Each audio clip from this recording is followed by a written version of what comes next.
उपमुख्यमंत्री आणि शिवसेनेचे प्रमुख नेते एकनाथ शिंदे, ठाकरे सेनेचे महानगर प्रमुख विलास शिंदे यांच्या कन्येच्या विवाह सोहळ्याकरता नाशिक दौऱ्यावरती येत आहेत। एकनाथ शिंदे विशेष विमानानं केवळ लग्नाला हजेरी लावून पुन्हा मुंबईला परततील। ठाकरे सेनेचे महानगर प्रमुख यांच्या मुलीच्या लग्नाला एकनाथ शिंदे येणार असल्यानं लग्नाची जोरदार चर्चा। उद्या दुपारी हा विवाह सोहळा संपन्न होईल आणि याच विवाह सोहळ्याला खासदार संजय राऊत आणि आदित्य ठाकरे देखील उपस्थित असणार आहेत। अधिक माहिती आपण जाणून घेऊयात। आमचे प्रतिनिधी लक्ष्मण घाटोळ आता आपल्याबरोबर आहेत। लक्ष्मण, विवाह सोहळा आहे विलास शिंदेंच्या मुलीचा, स्वतः उपमुख्यमंत्री एकनाथ शिंदे येत आहेत विशेष विमानानं आणि ठाकरे सेनेचे देखील महत्त्वाचे नेते तिथे उपस्थित राहत आहेत। आमना सामना तर होणारच।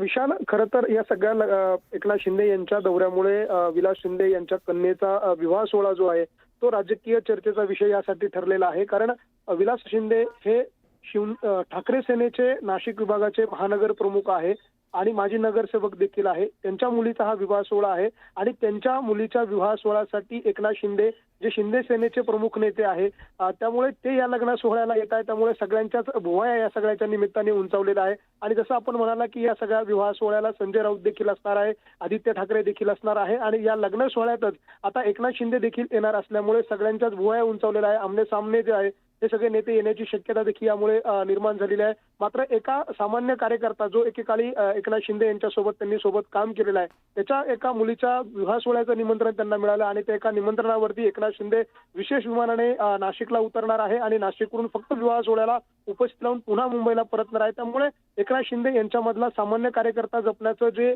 त्यांच्यामध्ये जी कला आहे याच्या निमित्तानं पुन्हा एकदा समोर आलेली आहे। या सगळ्या लग्न सोहळ्याला हजेरी लावल्यानंतर भविष्यामध्ये नाशिकमधली काही राजकीय समीकरणं बदलतात का हे देखील बघणं या निमित्ताने महत्त्वाचं असणार आहे। धन्यवाद लक्ष्मण या सगळ्या माहितीबद्दल।